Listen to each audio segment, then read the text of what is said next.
off the ramp. No, don't you lean on that tug. You'll smear your grease all over equipment that touches a $40 million aircraft. And the last thing my passengers need is your stink wiped onto the machine that pushes their plane. You're FOD, old man. You're the loose junk that blows across an active ramp and gets sucked into an engine and wrecks something that actually flies. That's what they sweep you up as out here.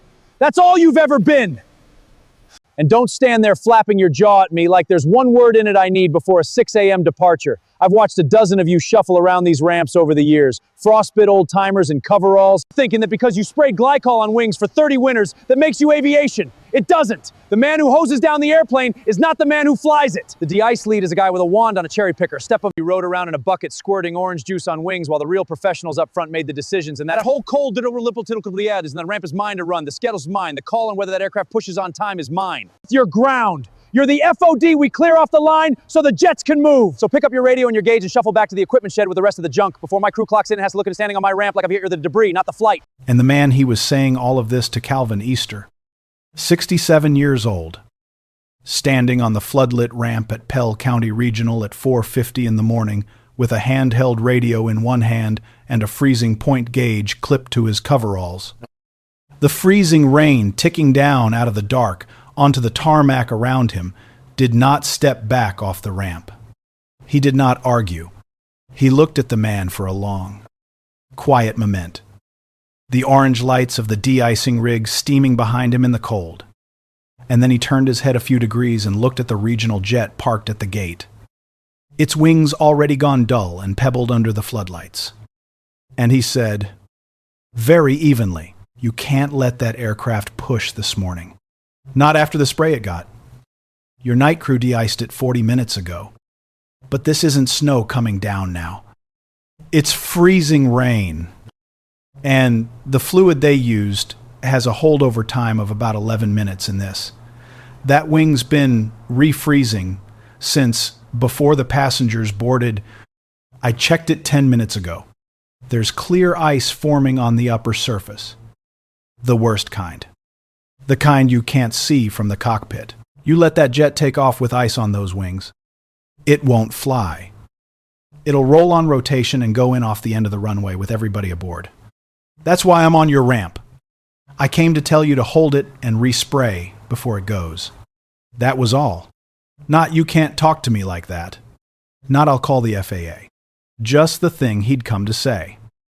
The thing he'd read in a pebbled wing and a freezing point gauge, while the man who called him FOD was warm inside the terminal. The man saying all of it was named Trent Malden, and he was 36 years old. And he was the new station operations manager for the regional carrier at Pell County. The one with the radio and the on-time numbers and the authority to release an aircraft or hold it at the gate. And somewhere in his fast climb from gate agent to the operations office, he had decided that the only way to feel like he ran a station was to make certain that somebody on his ramp always felt like he didn't belong on it at all. He had a tick. When his authority felt thin, he'd click the cap of his pen against his clipboard. Twice. Click, click. Then jam it back in his pocket. The way some men reach for a thing to fidget the fear down with. He did it now. Click, click. And he ignored. Completely. Every word Calvin had just said about the wing and the freezing rain. Because a glorified de-ice man did not get to tell the operations manager whether an aircraft could fly. To understand how Calvin Easter came to be standing on that ramp in the freezing dark with a radio and a warning nobody wanted, you have to back up about 2 months. And you have to understand from the very start that there is no secret here. Calvin was not secretly wealthy. He was not a retired airline captain in disguise.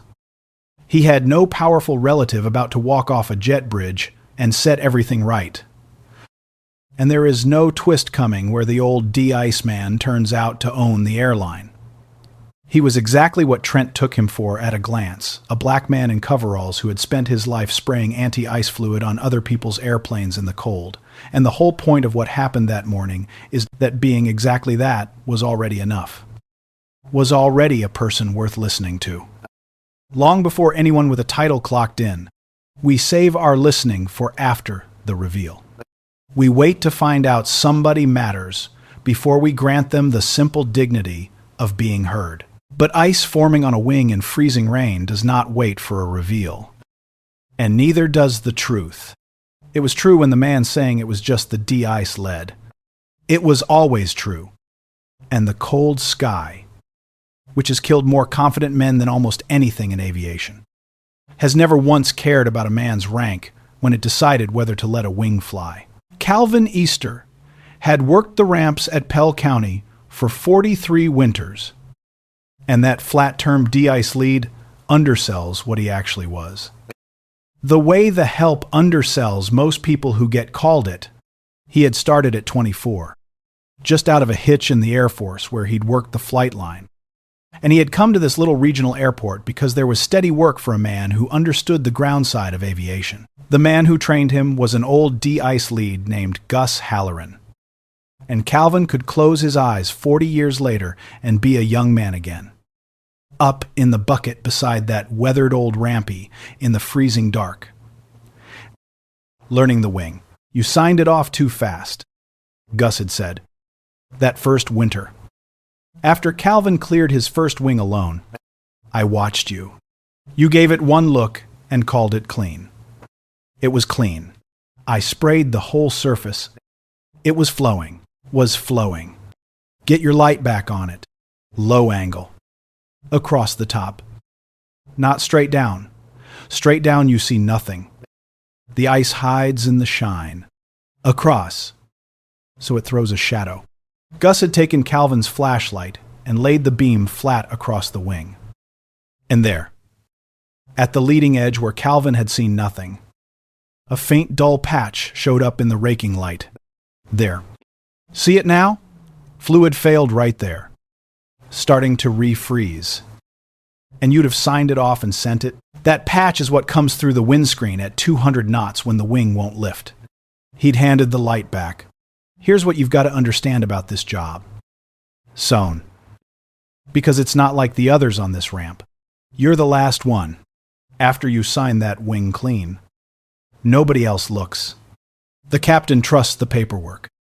The paperwork trusts you. And you're up here in a bucket in the dark being the only set of eyes between 100 people and the end of the runway. The clean-looking wing will kill you. The ice that brings a plane down is the ice nobody could see. Which means it's the ice you didn't look hard enough for. So you look hard. You look across. Not down. You read it true. And when it's not clean, you say so. Even when the whole world's screaming about the schedule. Because 100 strangers who'll never know your name are trusting their lives to whether you bothered to really look. He'd tapped the gauge, clipped to Calvin's coveralls. You're the last one who looks. That's the whole trade.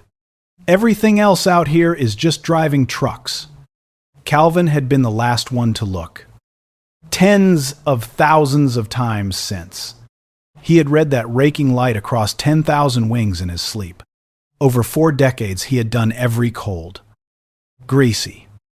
Thankless job a ramp had. He had loaded bags and marshaled aircraft and driven the tug and run the fuel truck. And for the last 28 winters, he had been the de-icing lead, the man responsible. On every freezing morning. For the single most quietly lethal decision in all of cold weather aviation, whether a wing is clean enough to fly, he had cleared wings to fly, and he had held wings on the ground. And in all that time, by the reckoning of every old station chief who had since retired, Calvin Easter had never once let an aircraft go with ice on it, and had more than once stopped a captain in a hurry from killing a plane load of people by insisting on a respray. The captain didn't want to wait for, but the old station chiefs who had known what a de-ice lead was worth were gone now. Retired or moved on. And the new ones, the ones like Trent Malden, who had come up through gate operations and customer service metrics and on-time performance dashboards. The new ones did not know Calvin the way the old ones had. They saw an old man in a bucket with a spray wand. A line item. A relic of the labor-heavy old days. The guy who made departures late in the winter. They did not know that the old man in the bucket could read a wing in the dark better than any sensor or table. That he could tell by the sheen of the floodlights off the metal and the feel of the surface and the tick of the precipitation exactly how much holdover time was left in the fluid.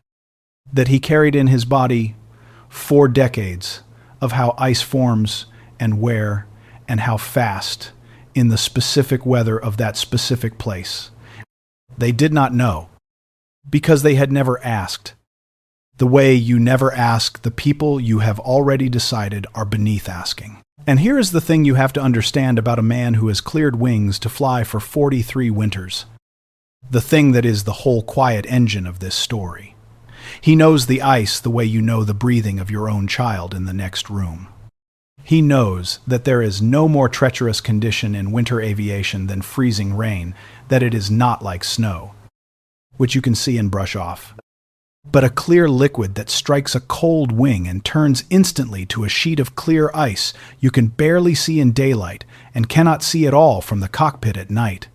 He knows that de-icing fluid does not last, that it buys you a window, a holdover time, measured in minutes, that shrinks to almost nothing in heavy freezing rain, that a wing sprayed clean 40 minutes ago in this weather is a wing growing ice again right now. He knows that the cleanest looking decision, the wing that seems fine, the departure that goes out on time is exactly the one that kills everybody. Because the ice that brings a plane down is the ice nobody could see. He knows it not from a table, but from 43 winters. And from the accident reports, he has read and reread over the decades the way some men read scripture, the plane that went off the end of the runway in freezing rain because nobody resprayed the one that rolled on rotation with a film of frost on the wing. Whole plane loads of people gone because somewhere a wing was cleared that wasn't clean. And he knows. Above all, the thing the new managers with their dashboards and their on-time numbers have not learned, that the sky does not care about the schedule, and the ice does not care about the departure metric. And the only thing that has ever stood between a plane load of people and the end of the runway is whether somebody who truly knows the wing looks at it last and tells the truth, and whether anyone with the power to hold the flight will listen when he says wait.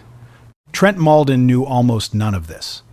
He had come to Pell County 2 months earlier, brought in to fix a station with poor on-time numbers. Young and metric-driven and certain, the first operations manager in the station's history, who had never once gone out on the ramp on a cold morning to watch the de-ice crew work and ask the old man what he was looking for. He knew dashboards and dwell times and completion factors. He did not know ice, not how it forms. Not how fast the holdover bled away in freezing rain. Not how a clean wing turns deadly in the dark in 40 minutes, the way Calvin did. The way you only can, by reading wings, on one cold ramp for 43 winters. And on a freezing morning when his on-time numbers were already in the basement and the regional director was breathing down his neck about the station's completion factor, and this first wave of departures was the difference between a green dashboard and a red one. The very last thing Trent Malden wanted to hear was that he had to hold a flight and respray. Least of all from the de-ice lead he'd already pegged as a relic. That was the real situation underneath. The regional carrier ran on thin margins and thinner schedules.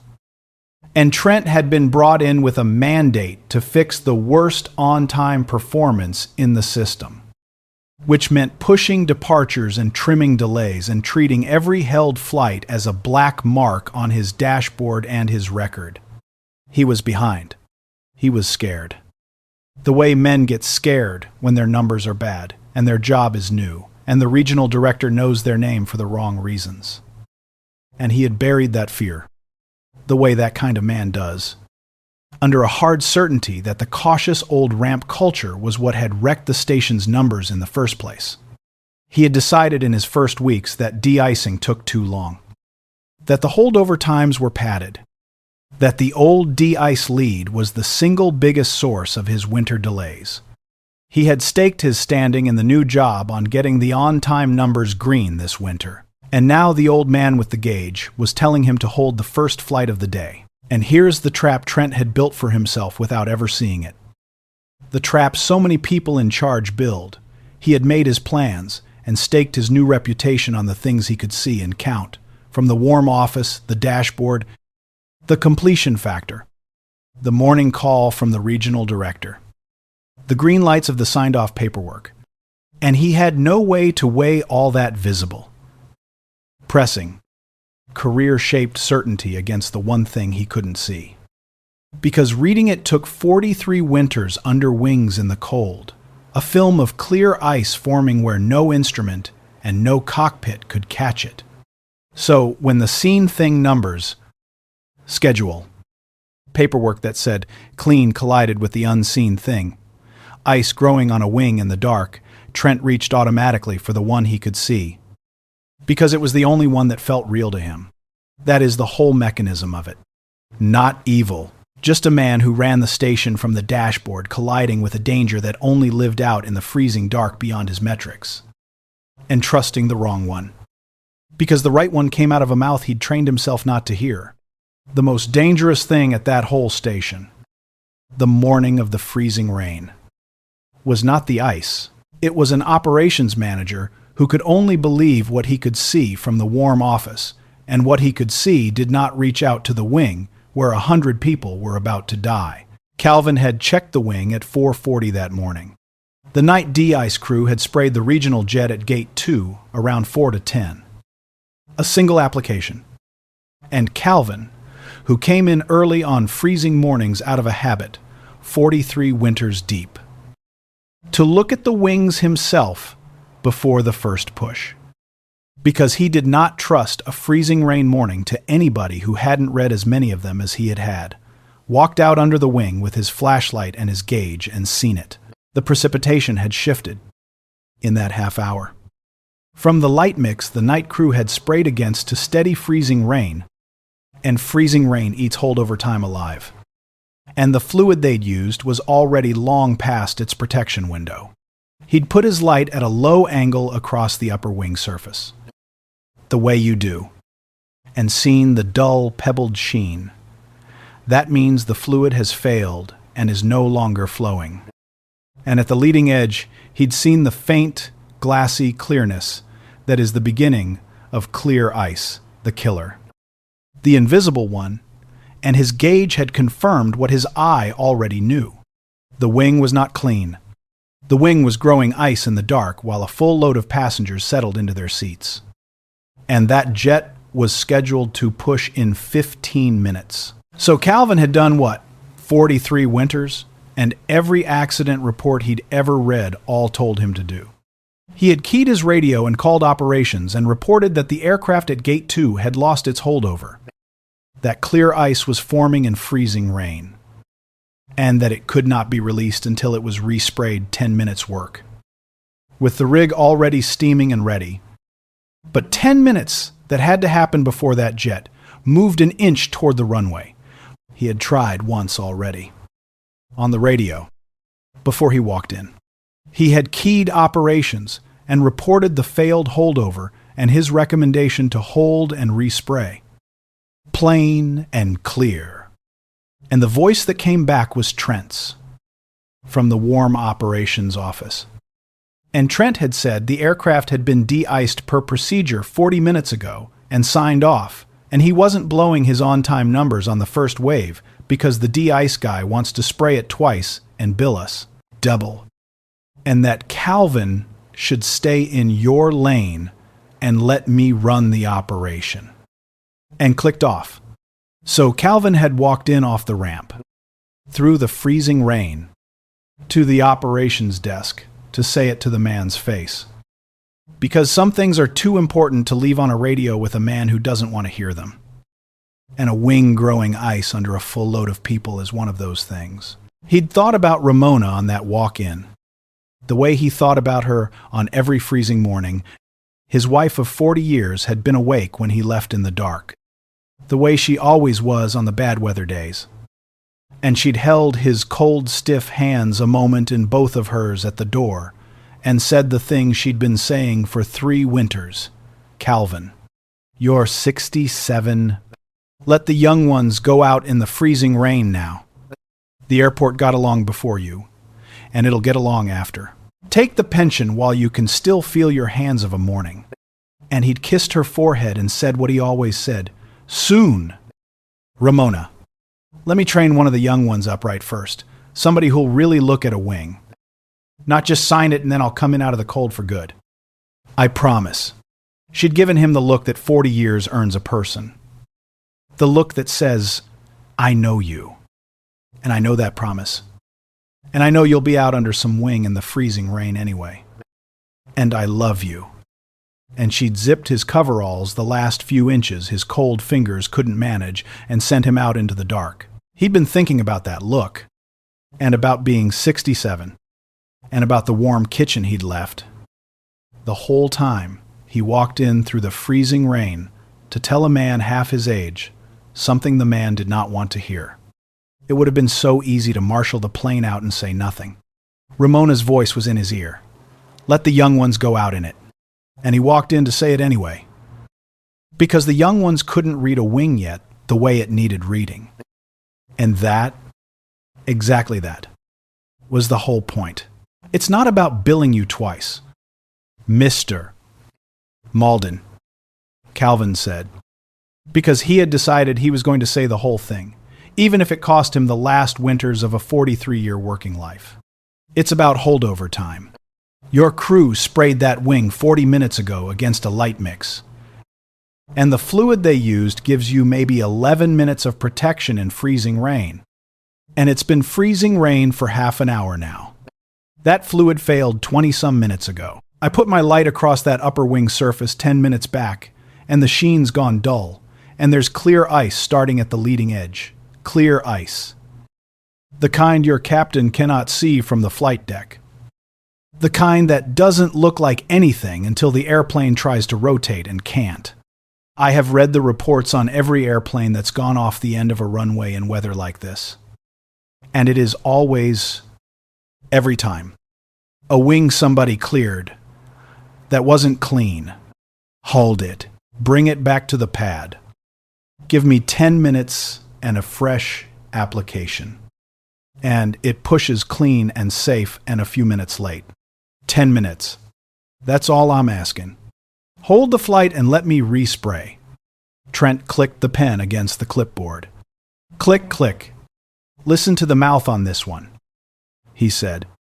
Not really to Calvin. More to the operations office. To the window, onto the dark ramp. To whatever invisible audience. Men like him perform their certainty for 43 years in a bucket, and you still think anybody in this office is waiting on your weather report? I've got the worst on-time numbers in the system. I've got a regional director who asks me about the completion factor every single morning. I've got a first wave that has to go out clean, or my whole day's dashboard is red before the sun's even up. And you want me to pull a fully boarded aircraft back to the pad and blow the first departure because a de-ice guy says he saw a sheen? I didn't say a sheen. I said, the holdover failed 20 minutes ago, and there's clear ice forming at the leading edge. That's not a sheen. That's the thing that takes airplanes off the end of runways. Oh, here we go. Trent stepped around the desk, and his voice dropped into something quieter and meaner. The voice men use when they mean to put a thing in its place for good. Let me explain something to you, old man. Since clearly nobody in 28 winters ever has. You see this operation? Jets worth tens of millions. Pilots with thousands of hours. A whole system of paperwork and procedures and trained professionals who came up the right way. Who the FAA certifies. Who the company trusts to make the calls. And you came onto this ramp 40 years ago, hauling bags. And you've spent your whole life in a bucket in the cold squirting fluid on wings. And somewhere along the way you got it into your head that being the last guy to touch the airplane makes you the most important man on the field. It doesn't. You're a step in a checklist. We'll automate the first chance we get. You are the last man at this entire station whose say-so should be slowing down my operation. And the fact that you walked in off your ramp to tell me whether my flight can fly tells me you've forgotten your place so completely, somebody ought to remind you of it for good. That's not cruelty. That's the kindest thing anyone's told you in years. You're the FOD. Easter, not the flight. Learn it before the runway teaches you. Calvin took it. He stood there in his dripping coveralls and took the whole thing. And when Trent was done, he said, quietly, "You finished?" "What?" I asked if you were finished. "'Cause none of that melted the ice off that wing." He held the freezing point gauge a little higher. "You can tell me my place till that aircraft's a smear off the end of the runway." "Mr. Malden, the ice doesn't take orders from your dashboard. It's forming on that upper wing surface right now.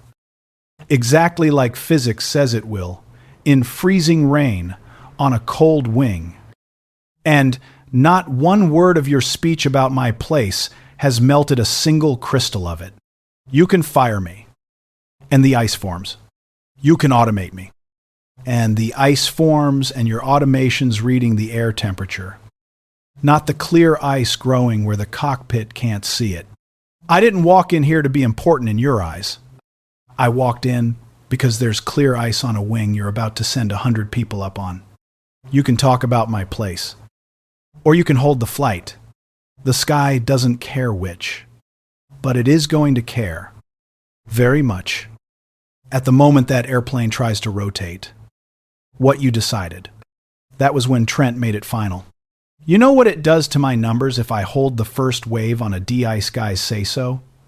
No. Here's what's going to happen. You're going to go back out and marshal that aircraft out like the job you've got. And that jet pushes on schedule. And if I hear one more word out of you about holding my flight, you can hang up that radio and not come back to my ramp. Because you'll be done. 43 years. Finished. Over a sheen. Only you can see. That's how sure I am. Now go marshal it out, or get off my ramp. There it was. Threatened with the end of 43 years on the ramp. At 4:50 in the morning. For being right. And here is the moment Calvin almost walked. People think it's pride that keeps a man standing his ground. Sometimes it's the opposite. Sometimes pride is the voice that says go on. Hang up the radio. Marshal it out. Let the man push his flight and learn the cold the way the cold teaches. You called it in, and you walked inside to say it to his face. You've done more than the job asks of any de-ice lead. Calvin was 67 years old. The cold got into his hands now, the way it never had at 40. The knuckles aching in the freezing rain. And the early mornings were getting harder in his bones every winter. And he had a wife at home named Ramona who'd been after him for 3 years to take the pension while he could still enjoy a warm morning. And for one long breath he thought, fine. Fine. Push your flight. Mr. Malden. I called it in, and I walked inside to say it to your face. And a man my age can only stand in the freezing rain. So long being called FOD by a boy who's never read a wing a single morning in his life. He turned to go back out and marshal the aircraft out and let the man have his on-time push. The freezing rain ticking on the windows. And as he turned, he looked through the operations window down the jet bridge to the gate. And through the little windows of the boarding aircraft, he could see them, the passengers, settling in. A row of lit faces in the dark fuselage. Ordinary people on the first flight of the day, and among them, at a window seat near the wing, he saw a young woman with a baby on her lap, bouncing the baby a little. The way you do. The baby's small hand pressed against the cold glass. And he stopped, because he could see them, not as the load, not as a completion factor, but as people. A whole jet full of them. Somebody's mothers and sons. The young woman with the baby right there at the window over the wing. The wing he knew was growing ice in the dark. He thought of one passenger in particular. Then, because the young woman's face put him in mind of her, his own great niece. Deshawn's girl, Tamika, who flew this very route every few weeks for her job, who had texted him just last night that she'd be on an early flight out of Pell County this week, and would he be working? And Calvin realized with a cold drop in his chest that he did not know for certain she wasn't on this one. That she could be one of those lit faces. That any of those faces was somebody's Tamika. And the wing was growing ice. And Calvin Easter understood. The way you understand a thing in your chest before your head can argue with it. That a full load of people was going to be on that aircraft when it tried to rotate off a wing that wouldn't lift. And that he could not hang up his radio and marshal it out and let it happen. No matter what Trent Malden called him. No matter whose name was on the dispatch release. The passengers didn't do anything. That young woman with the baby at the window was the only thing that mattered on this whole freezing ramp. A man who has cleared wings to fly for 43 winters does not hang up his radio and marshal a plane out onto a wing he knows is iced. He turned back around. No, he said, quietly. The freezing rain ticking against the glass. You can end my 43 years. Mr. Malden, you've got the authority. That's yours to do. But I am not going to hang up this radio and marshal a fully boarded aircraft out onto a runway when I've put my own light across that wing and seen clear ice forming that aircraft right there. Those people right there. That young woman with the baby at the window over the wing. So fire me. Take the 43 years. But that jet does not push until it's been resprayed, and I've looked at the wing again. And right now, the only person at this entire station who can read that wing in the dark is the one you just called FOD. So you go ahead and have me run off your ramp, Mr. Malden. But you'll be standing right here, explaining to the NTSB, and to a whole plane load of families, why you pushed a flight after the man who's cleared wings here for 43 winters told you there was ice on it with that baby and its mother in a window seat over the wing. And he did not hang up his radio. He held up the freezing point gauge so the man could see it. And he keyed the handset to call the de-ice crew to bring the rig back around. And Trent Malden stood in his warm operations office with his pen in his fist, genuinely unsure for the first time all morning. Because a man who was bluffing did not call the rig back. A man who was bluffing did not stand between the gate and the runway. He hung up his radio and went home. What happened over the next while happened fast. Because a departure window does, and the speed of it is its own kind of point. So I'm going to slow it down to tell it, belay that. Do not move that rig. Trent snapped into his own radio, overriding Calvin's call. Nobody resprays anything. Easter. Stand down. The aircraft pushes on schedule. And then, to Calvin, low and hard. You think you can call my crew over my head and hold my flight? That's it. You're done. Hang up the radio. You're terminated.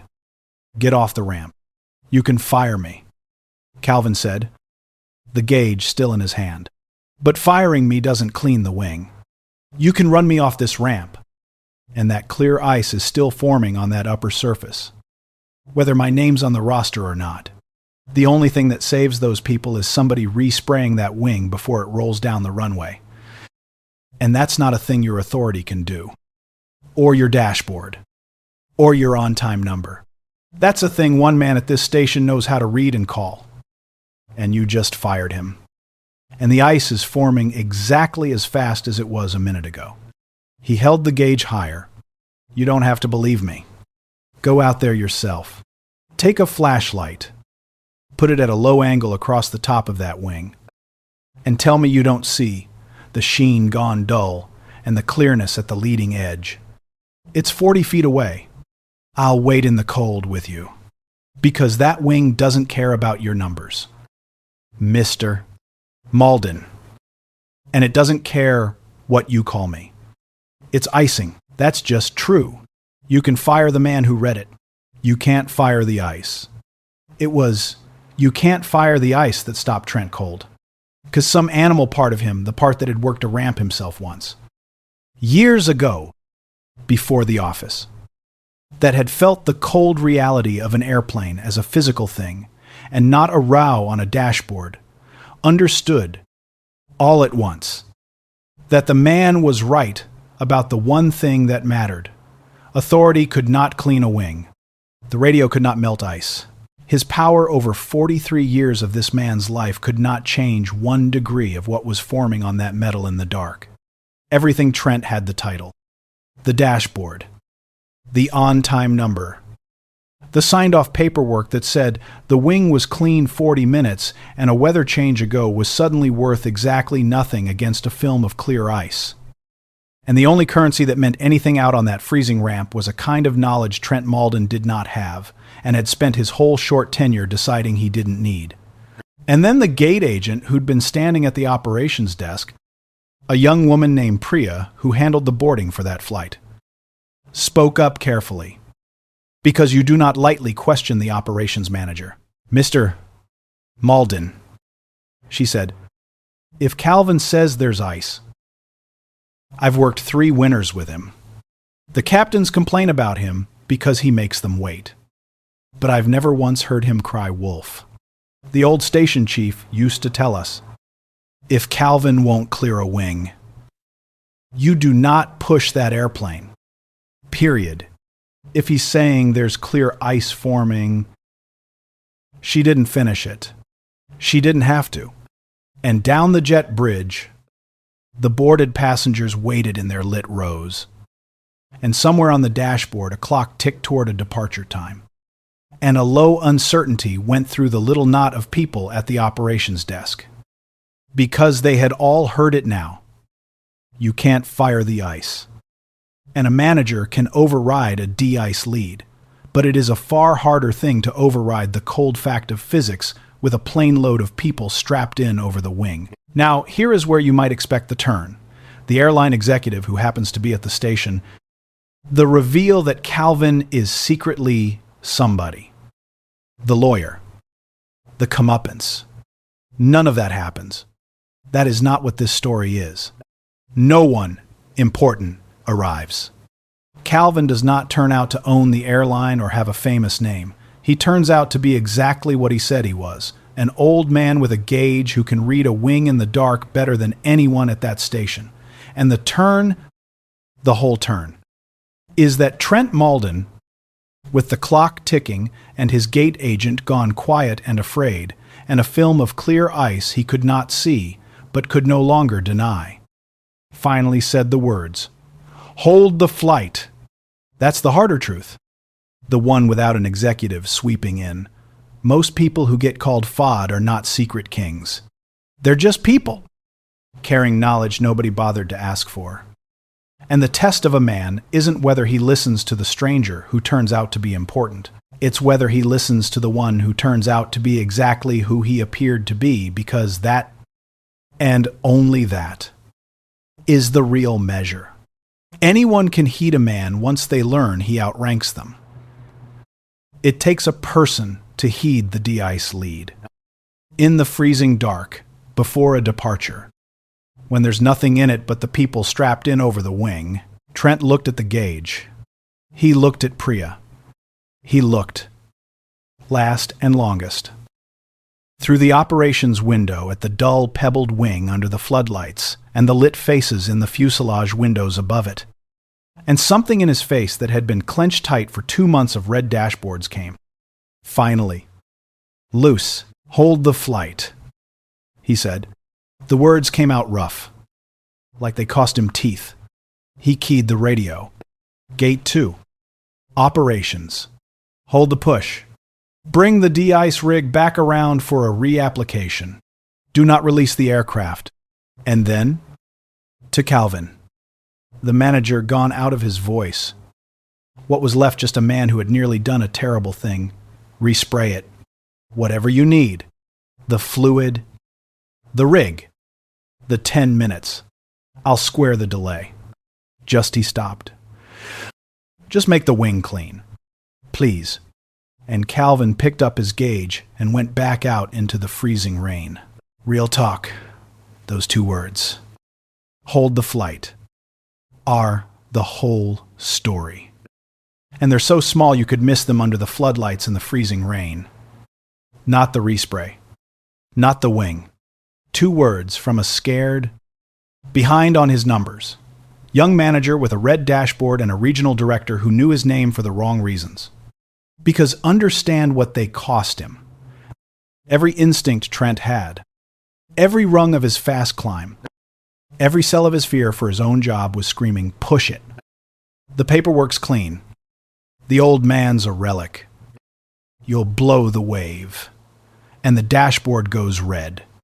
And under that, the uglier thing. A man who has spent his whole climb looking down on the people in coveralls cannot easily reach up to one for rescue. Because the reaching is itself a kind of death to who he thought he was. Trent almost didn't say it. He said it because he looked at a dull, pebbled wing and a gauge in an old man's cold hand, and some last decent frightened thing in him chose. In the final minute, a plane load of strangers over his own on-time number. Most people don't. Most people, in that minute, protect the dashboard and release the flight. The whole thing turns on a proud man, with the aircraft already boarded, choosing at the last second not to be the worst version of himself. That's rarer than any reveal, and it's the only thing that brought that plane down safe. What happened next was not dramatic to look at. It was an old man in a bucket on a cherry picker in the freezing dark, running the heated orange anti-ice fluid over the upper surface of a wing in long, even passes. The steam rising off the metal, the clear ice melting and sluicing away, and then a second application of the thicker protective fluid that would hold against the freezing rain for the few minutes it took to get to the runway and go. It took 11 minutes. And when the wing ran clean and slick and freshly green gold under the floodlights, Calvin put his flashlight across it one more time, at a low angle, saw no dull sheen, no glassy clearness. Nothing but clean, wet fluid flowing the way it should, and he keyed his radio and said, in the flat voice of a man who has done a thing tens of thousands of times, Gate 2 wings clean. Fresh applications on. Holdover's good for the push. She's safe to go. Release her. The regional jet pushed back 11 minutes late. Taxied out through the freezing rain on a wing that was clean now because an old man had read it true in the dark, and rotated off the end of the runway and climbed up into the black sky and away. Full of people who would never know how close they'd come, except Calvin would learn later. His great-niece Tamika was not on that flight after all, was on a later one that week. But it didn't matter. It had never mattered which faces in those windows were his own blood, because every face in every window was somebody's blood. Somebody's Tamika. And he had cleared the wing for all of them the same. Down on the ramp, Calvin watched the jet's lights climb and bank and vanish into the overcast. The freezing rain ticking on the shoulders of his coveralls, his hands aching with the cold, and Trent Malden came out and stood next to him on the ramp in the freezing rain, in his office shoes, where a station manager never stands and watched the same lights climb away. And for a long time, neither man said anything. How did you know? Trent finally said, and the command was all gone, out of his voice. The wing looked fine to the night crew. It looked fine on the paperwork. How did you know it wasn't 43 winters? Calvin said. Reading wings on this exact ramp in this exact weather, the ice isn't complicated. Mr. Malden. It does what the temperature and the precip and the time tell it to do. The only trick is knowing how fast the holdover bleeds out in freezing rain. And you only learn that by standing under wings in the cold for 40 years, while everyone in the warm office thinks you're slowing down the operation. He wiped the freezing rain off his face with the back of a cold hand. You see a relic in that bucket. A delay with a pension. And maybe a sensor could read the wing someday. I'll grant you. But a sensor doesn't know that the precip shifted from mix to freezing rain at 4:20 and ate the holdover alive. A sensor doesn't walk out at 4:40 on a hunch built from 43 winters because it doesn't like the feel of the morning. That's what was in that bucket you wanted to cut. That's what almost didn't walk out under that wing this morning. Trent Malden looked at the old man for a long moment. Freezing rain running off both of them. A plane load of people climbing safely away because of him.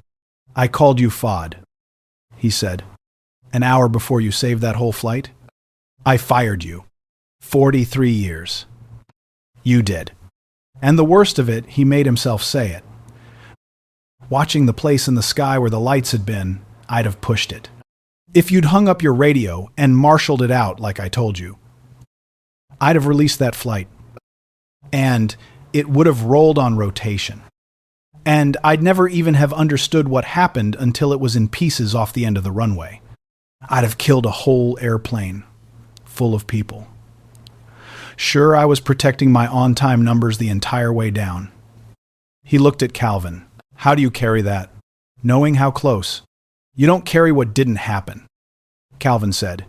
You'd ice over inside. A man tried to carry every almost. You carry what you do the next time somebody out in the cold tells you something you don't want to hear.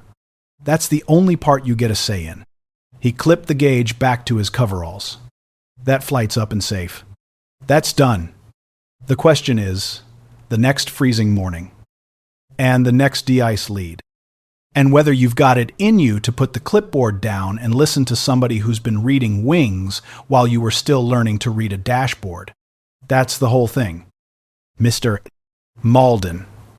That's all 43 winters out here ever taught me that's worth handing down. The sky doesn't care about your on-time number. And the people strapped in over the wing don't either. When it won't lift. What came after did not happen the way the movies would do it. There was no slow clap. No medal. No airline executive sweeping onto the ramp to anoint Calvin. The morning's departures ran late behind the hold. And the dashboard went red. And Trent Malden sat with that. And then he did the thing that mattered. Which is the only kind of change that counts. He could have buried it. No one had died. A held flight. A respray. A wave that went out late. There was nothing that required Trent to ever tell another soul that he'd called his de-ice-led FOD and fired him on the ramp, and very nearly pushed a full aircraft onto an iced wing. The paperwork said the plane was de-iced per procedure. He could have logged weather delay. Reapplication and let the red dashboard be the whole story. Blamed it on the freezing rain. And gone on being the sharp young manager brought in to fix the numbers. The only witness who'd have contradicted a cleaner version was the man he'd wronged. And the gate agent, who follows the chain of command. Instead, he wrote the truth. All of it. And he sent it up the line.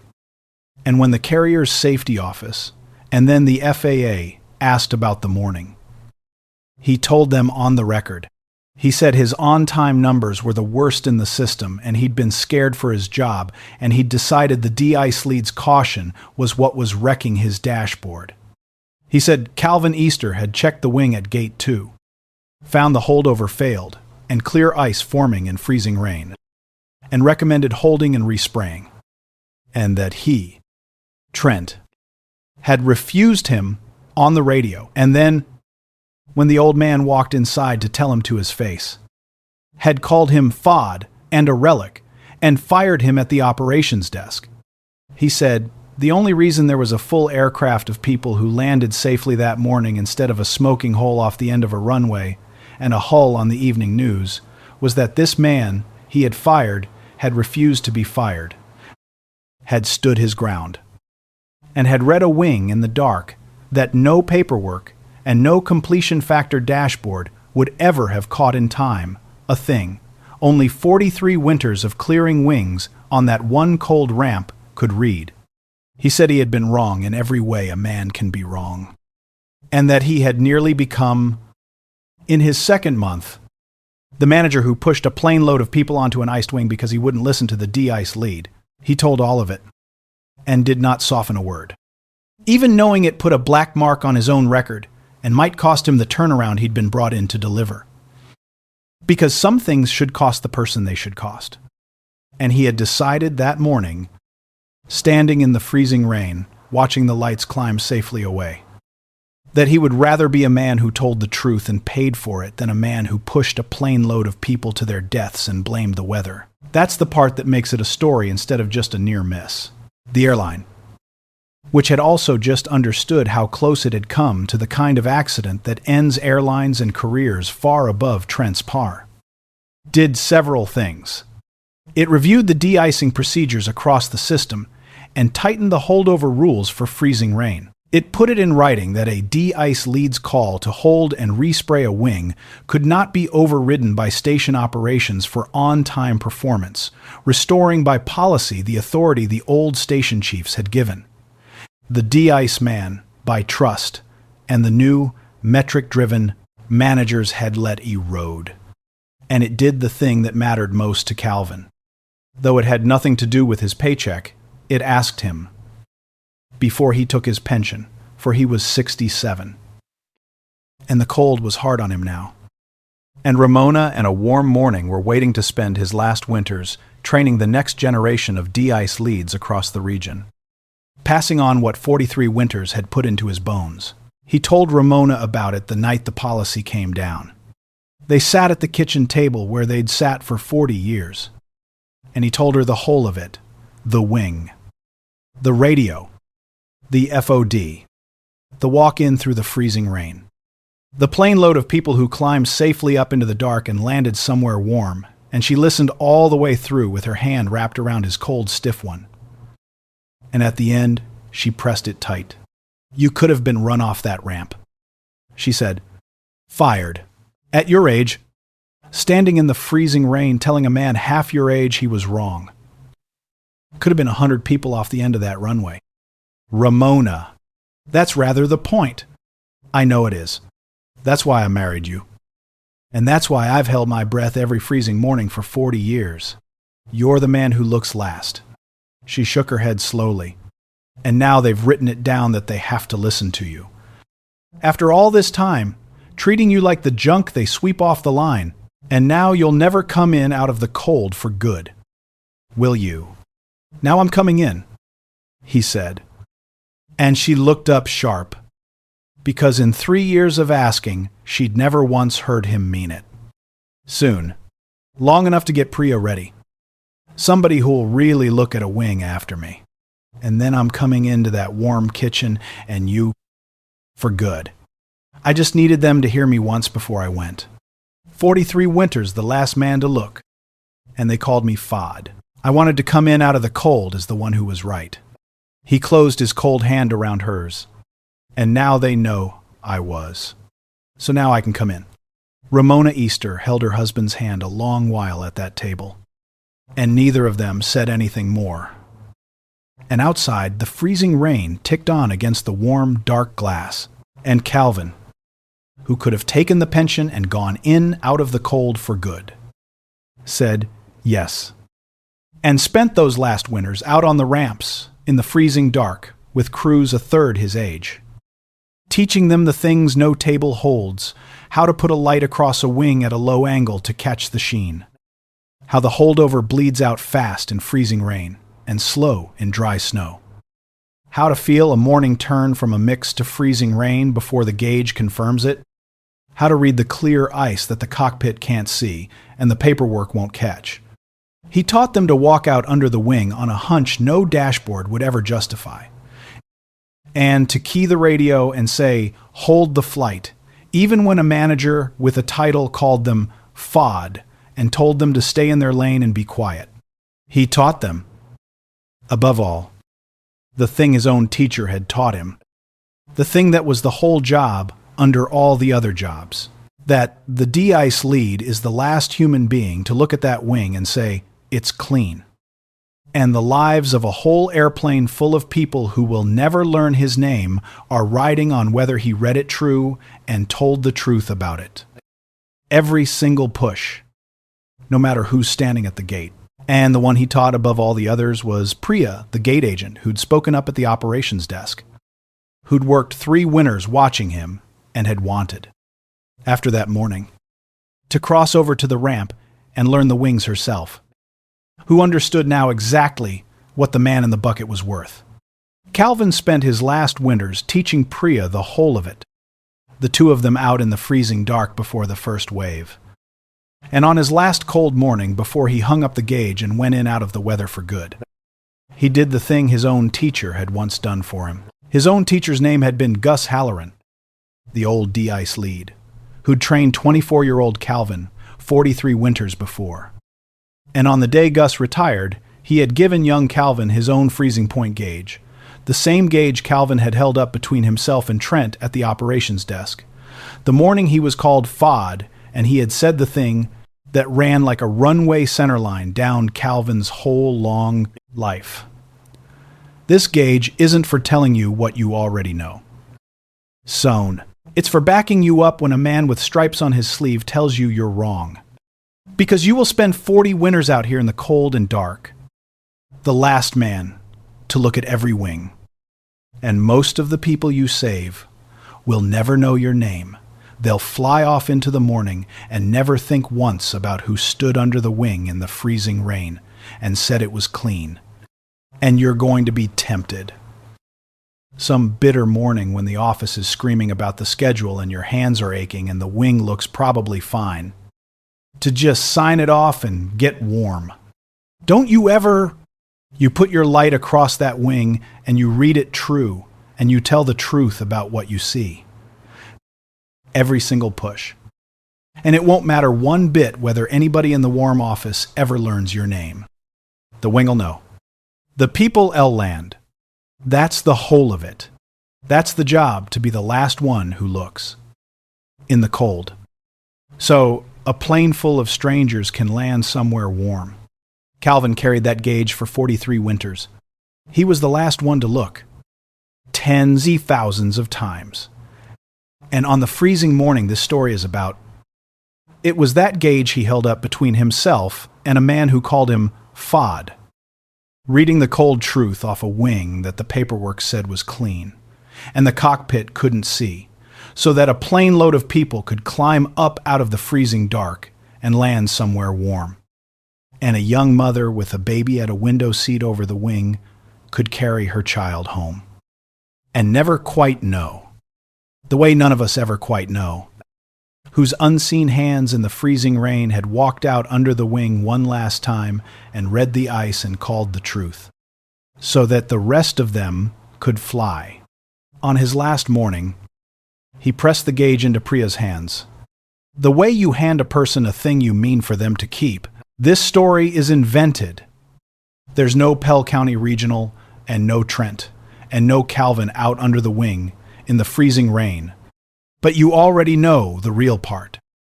Don't you? You know what it is to be looked at and sorted in a glance by the coveralls.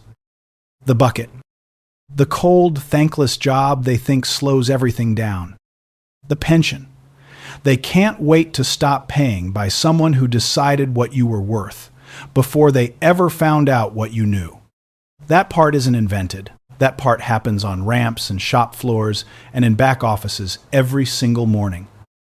2, people holding the exact knowledge that could keep everyone alive, while the people with the dashboards tell them to stay in their lane and let the professionals run the operation.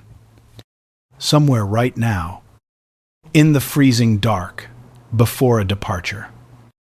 Somebody who knows exactly which wing isn't clean is being told he's FOD, and to be quiet. And I want to leave you with the version of the lesson that costs something. The easy version is, be kind.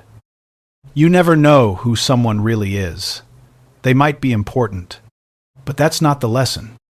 And it's a quiet kind of cowardice, dressed up as wisdom. because it still makes a person's worth weight on a reveal. Calvin never got a reveal. He was FOD to Trent when he flagged the wing.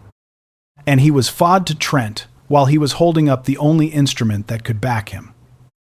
And his knowing how to save that flight never once depended on anyone finding out he was somebody. The truth is harder and better than any reveal.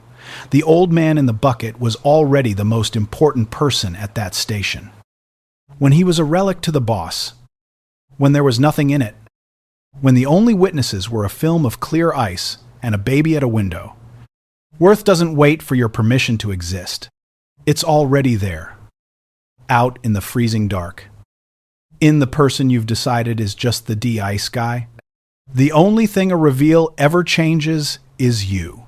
So let me ask you, and I do want it in the comments, who in your life is the person everybody talks over, the one in the bucket, the one out in the cold, the one whose whole job you think you understand from the warm office, who actually knows exactly which wing isn't clean, and how to keep everyone alive.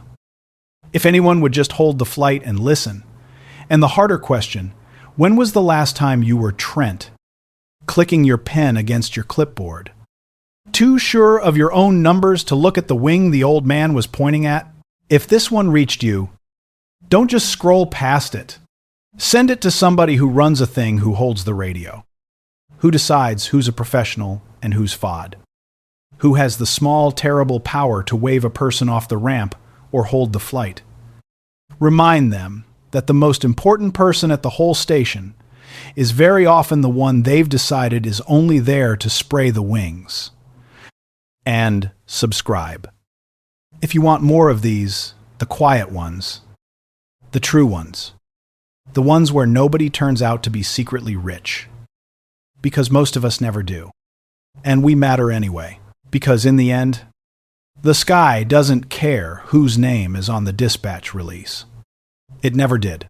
The sky only cares whether the wing is clean, whether somebody walked out into the freezing dark, put a light across the metal, read the ice true, and told the truth about what they saw.